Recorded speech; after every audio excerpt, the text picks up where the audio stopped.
Hello, Suze here from RVing Suze with Quick Tip Tuesday. Always carry tape with you. Gorilla tape or 3M tape that's for UV resistant, heat resistant. Because you never know when you're going to have to make a repair.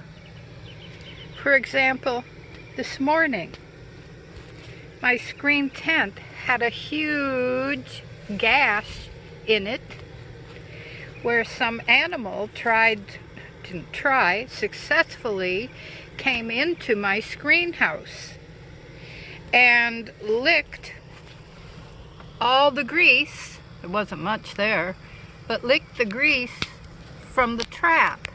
How could I tell? Because it belongs here. And it was there.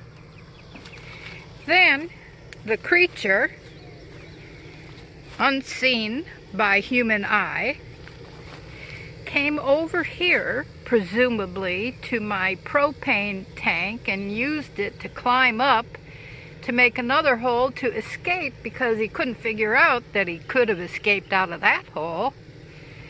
So he made a new hole, and some more holes, and some more holes, and some more holes, and some more holes, and some more holes.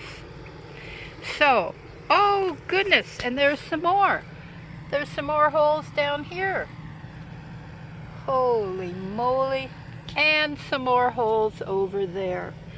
So, to reiterate, always carry an adequate, in fact a bountiful supply of tape, because you never know when you're going to have to make an unexpected repair. Bye-bye.